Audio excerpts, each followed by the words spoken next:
Советот на општина Кочани ја одржа 20-та седница на која имаше дополнување на дневниот ред со 5 нови точки. Едно од нив се однесуваше на само распуштање на актуелниот состав на Советот, што како предлог го даде советникот Венко Крстевски, при што имаше и образложение за тоа. Точката предлагам не само по моје барање, туку по барање на поголема група на граѓани кои што видоа дека по една година од нефункционирање на Советот на општина Кочани, јасно е дека се потребни нови избори, јасно е дека треба да видиме гласот на народот после ова една година сработено, дали силите во Советот повторно ќе бидат вака или тие што работат ќе бидат наградени, а тие што не работат ќе бидат казнети. Има поднесено преку 10 предлози од оваа говорница. Поголем дел од тие предлози се изгласани. Сите тие предлози кои што се изгласани, до сега за жал нити еден не е спроведен на дело. Значи, ни народна којна, ни прифатилиште, изработка на проект, ни приоритетна листа на улици, ни фотоволтаици на училишта, ни мерни станици, ништо не е сработено до сега. Колегата Венко, ако толку инсистира да има избори, може да поднесе иницијатива, писмено да се подпишеме ние што сме членови на Советот, кој е за тие избори или кој е за не. И службите кажаа дека треба мнозинството од Советот да се изјасни за таа точка. Еве, нека почне колегата Венко, таква процедура, па секој од нас лично нека се подпише. Мојот предлог е јасен. Една и од причините е да немаме селективност во Советот, затоа што за мене не дозволува одреден колега да биде опоменат и исклучуван, друг колега да не биде ни опоменет, ни да се гласа за исклучување. И селективноста е една од причините која што барам подитно распуштање на Советот. По дискусиите, предлогот на Крстевски за само распуштање на Советот со 3 гласа за и 13 воздржани не беше прифатен. По барање на следното општинско училиште Гошо Викентиев, Советот ја усвои одлуката за измена на распоредот на средства на буџетот за 2022 година, при што од програмата за средно образование од ставките за електрична енергија, превоз и за реконструкција на градежни објекти ќе бидат пренаменети 3 милиони денари со кои ќе се набави компјутерска и информатичка опрема. Советот ја усвои и одлуката за давање на стопанисување на јавното осветлување на новото јавно предпријатие, потоа локалниот акцијски план за подобрување на состојбата на ромската заедница, програмата за изградба на системи за водоснабдување, а го усвои и предлогот за воспоставување меѓуопштинска соработка со општина Штип за користење услуги од градежен инспектор. Потребата за тоа ја образложи градоначалникот Папазов, кој рече дека соработката произлегува поради неколкумесечното отсуство на градежниот инспектор во општина Кочани. При тоа започната е постапка за вработување нов градежен инспектор во општината. Во врска со прашањата за нелегални градежни активности на објектот во монополот во Кочани, градоначалникот Папазов додаде дека според одделението за урбанизам, ако се задржи истиот габарит на објектот, нема потреба од издавање ново одобрение за градба. Советот на општина Кочани на 20-та седница не ги усвои предложените програми за уредување градежно земјиште, за изградби и одржување општински патишта и улици, за фекална и атмосферска канализација, како и за располагање со државното градежно земјиште. Исто така не беше усвоена и програмата за изградба на објекти за домување на лица од социјален ризик и програмата за изградба на јавно осветлување. Советот на општина Кочани на 20-та редовна седница го прифати барањето на управниот одбор на комуналното предпријатие Водовод и даде согласност цената на геотермалната вода да се покачи за 28,08 денари за кубен метар, односно за над 83%. Согласноста беше дадена откако во изминатите 2 месеца Водовод 2 пати ја менуваше пресметката на трошоците за црпење и дистрибуција на водата. Односно, од 75,61 беше намалена на 66,8 денари. Според прифатениот предлог, таа ќе изнесува 61,9 денари за кубен метар. При последната пресметка на цената, земена е предвид најавената регулирана цена за електрична енергија. На седницата на Советот се слушнаа дискусии зошто и дали е потребно поскапување и колку тоа ќе овозможи ликвидно работење. Во согласност со одлуката на владата за ставање на јавните комунални предпријатија кои се бават со дејност на водоснабдување на повластен пазар за електрична енергија, стручните служби на комуналното јавно предпријатие Водовод направи напори да изготвиме нова калкулација во која ќе го земеме во обзир овој нов момент. Предложената цена е 61,90 денари, за која сметаме дека ќе не овозможи барем да ги намалиме загубите кои беа проектирани со старата цена. Значи, со оваа цена се проектира загуба од 1.924.263 денари. Со цената од сега споменатата 61,9. Ако се правдате, директоре, сега дека намалувањето да се должи на мерките на владата да субвенционират вашата цена, тогаш првиот пат и вториот пат на што се должи тоа намалување? Јасно е дека немате сериозни калкулации, инаку колегите од ВМРО ДПМН да сум на нивно место, јас не беа гласал точката, ќе ме е срам, затоа што 3 пати ќе гласаат различна цена. Дали вие знаете што правите? Еве, јас за оваа точка ќе дадам поддршка. Дали ако вие дадете поддршка според вашата логика работите за олигарсите? Ако јас работам за олигарсите кои што кажувате.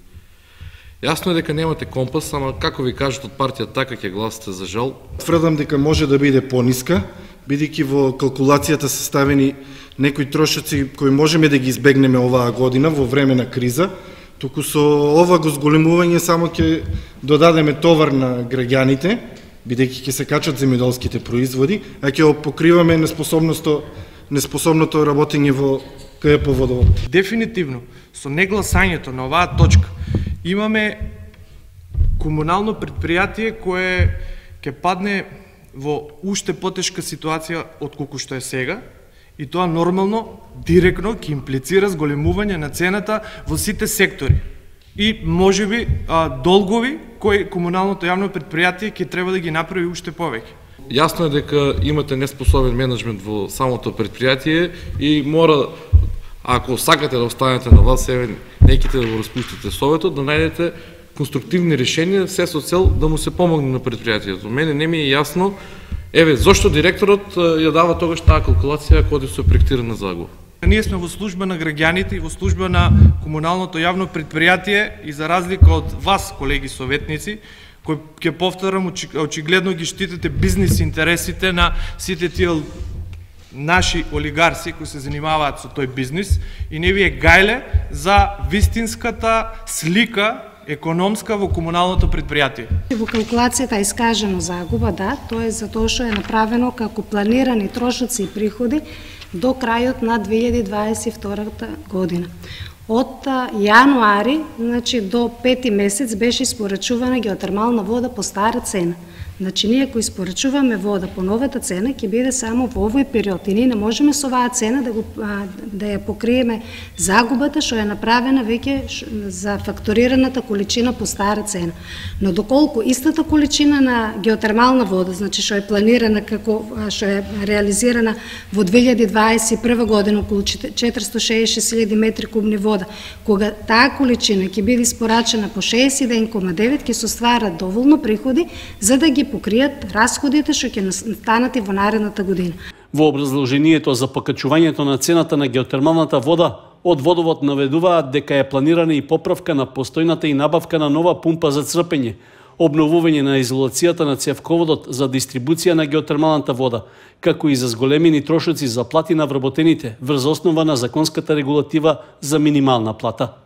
Работната единица геотерма на Водовод има подпишано преддоговори со 14 правни лица, кои геотермалната вода ја користат како енергенс за затоплување, односно тоа се училиште, јавни институции, како и оранжериски комплекси и други стопански субјекти.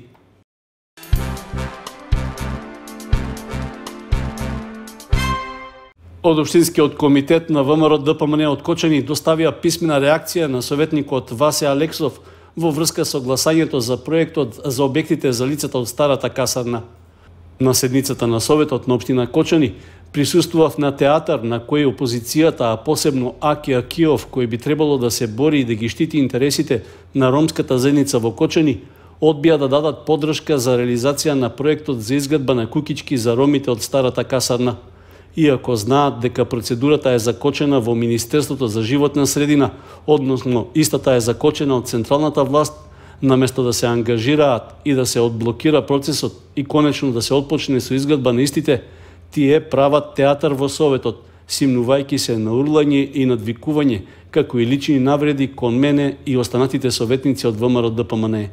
Акиов отиде дотаму што изјави дека ќе ургира на високо ниво да се повлечат парите од Кочани и да се дадат на друга општина. Значи, треба сите да знаат, а посебно ромите во Кочани, дека Акиов, освен за собствени лични интереси, не е загрижен воопшто за животот на останатите роми, потврдувајќи го тоа со самото негово ставање на листата на СДС, само за да добие сигурно столче за паушал, стои во писмениот допис од Општинскиот комитет на ВМРО ДПМНЕ. Општинската организација на СДСМ од Кочани со писмен допис до јавноста реагира во врска со поскапувањето на геотермалната вода, за што одлука беше донесена на 20-та седница на Советот. На денешната седница, советничката група на ДПНЕ успеа да го изгласа покачувањето на цената на геотермалната вода. Последиците од оваа одлука се катастрофални и директно ќе удрат по джебот на граѓаните. Цената на раноградинарските производи ќе се зголеми и дополнително ќе го оптерети семејниот буџет. Тоа значи дека граѓаните ќе плаќаат повисоки цени на домашни производи, за чие одгледување дури имаме и домашен енергенс геотермалната вода. Никој не е должен да плаќа за неспособноста на менеджерскиот тим на водовод и делата на ДПМНЕ, кои се секогаш спротивно од интересите на граѓаните. Дали се трасира пат за новите 100 вработувања кои се планираат во комуналното предпријатие Водовод, стои во писмениот допис од Општинската организација на СДСМ Кочани.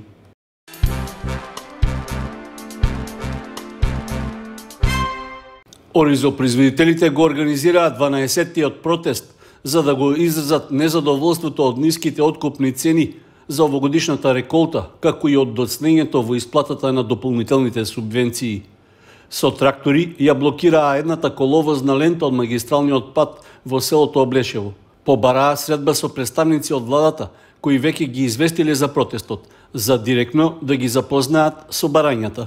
Жетвата заврши, проблемите останаа натрупани како што беа и претходно уште полошо, бидејќи со последната средба со министерот кажа дека ќе ги исплати дел од субвенциите за да може да влеземе во завршната фаза на оризопроизводство.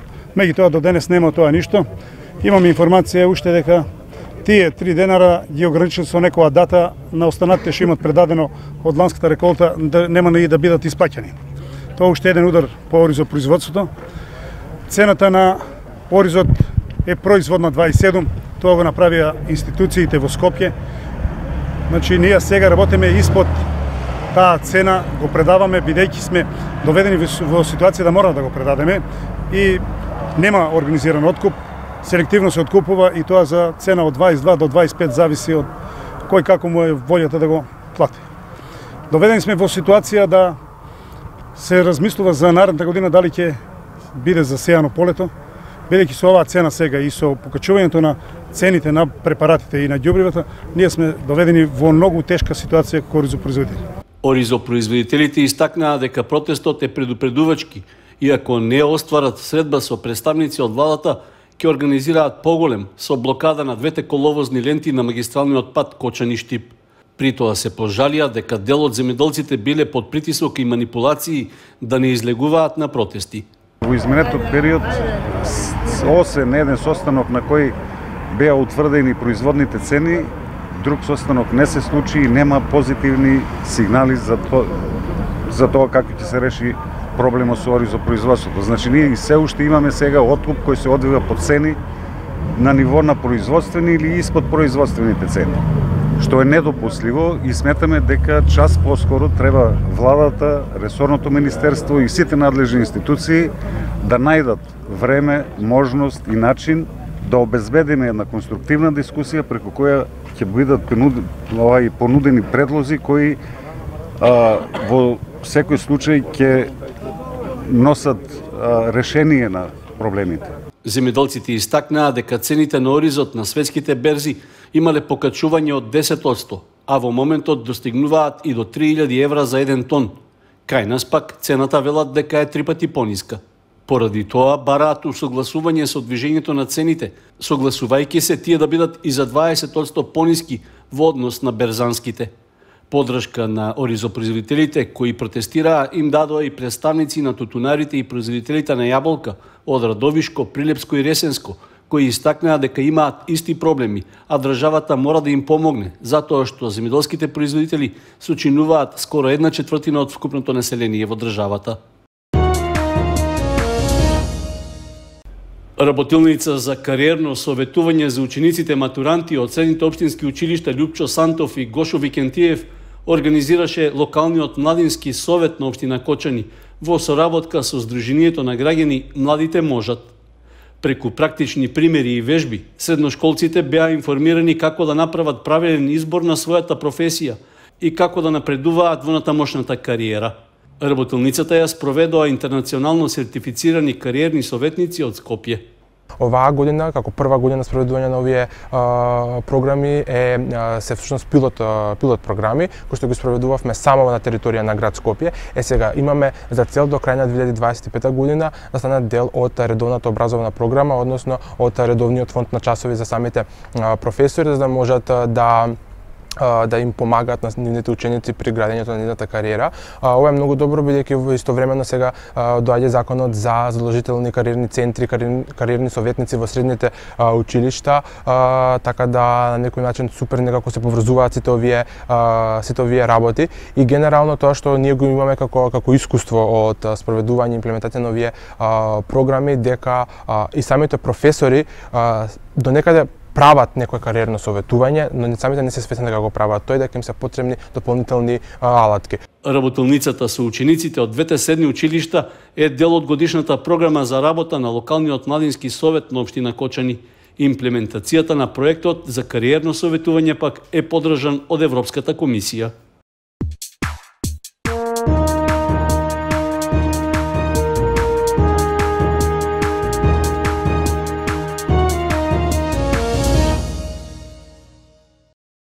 Во рамки на 10-то коло во третата фудбалска лига Исток, во неделата Осогово на домашен терен се сретна со Вардарски и го совлада со 9:0. Со тоа жолто-сините ја осигураа лидерската позиција во есенскиот дел од првенството, со оглед што имаат предност од 5 бода пред второпласираното Овчеполе. На средбата на Никола Мантов против гостите од Богданци, уште од самиот почеток се виде дека домашната екипа ќе ги освои бодовите, со оглед што уште во 6-та минута Тоше Манов ја затресе противничката мрежа. До крајот на првото полувреме, домакините постигнаа уште 7 гола. Во 11-та минута Манов го постигна својот втор гол. Веднаш по него Крстов во 18-та минута го покачи водството на Осогово. Манов по трет пат се запиша во листата на стрелците во 21-та минута, а 7 минути подоцна четвртиот гол за Осогово го постигна Стоиловски. Манов беше стрелец на 5-тиот гол во 30-та минута, а Јованов во 36-та. Водството од 8:0 го донесе Крстов во 39-та минута со својот втор гол. Конечниот резултат на надпреварот го постави Дојчинов во 75-та минута. Со оглед на високото водство, тренерот Аксентиев им даде шанса и на помладите играчи да влезат во игра и да дадат свој придонес во освојувањето на бодовите. Во последното есенско 11-то коло, идната недела Осогово ќе гостува против Тиверија во Струмица, која во моментот е трето пласирана. Во втората лига се одигра 12-то коло, во кое фудбалерите на Виничка Слога гостуваа во Гевгелија против Кожув и доживеа пораз од 2:0. Домашната екипа, која како и виничани е во долниот дел на табелата, успеа да ги освои бодовите и да го подобри пласманот пред крајот на есенскиот дел на правенството. Резултатот уште во 8-та минута го отвори Кочев, а вториот гол за домашните го постигна Кудијан во 70-та минута. Со поразот, Слога останува на освоените 9 бодови и се наоѓа на 14-тото место пред Тетекс и Борец. Следната недела во Виница ќе гостува тимот на Арсими 1973 од гостиварско Чегране, која има 4 бода повеќе од виничкиот второлигаш. Во детската фудбалска лига пак се одигра 8-то коло, во кое се сретнаа екипите на Фудбал Старс и Осогово. Надпреварот на генерацијата фудбалери родени 2010 година заврши без голови. Сепак, екипата на Фудбал Старс, која беше домакин, ќе го добие надпреворот со службен резултат од 3:0. Причина за тоа е што Осогово настапи со повозрастни фудбалери, за што домашниот тим вложува жалба. И покрај тоа беше договорено средбата да се одигра, при што Фудбал Старс покажа поголема борбеност на теренот, а беа пропуштени неколку шанси за погодок на двете страни.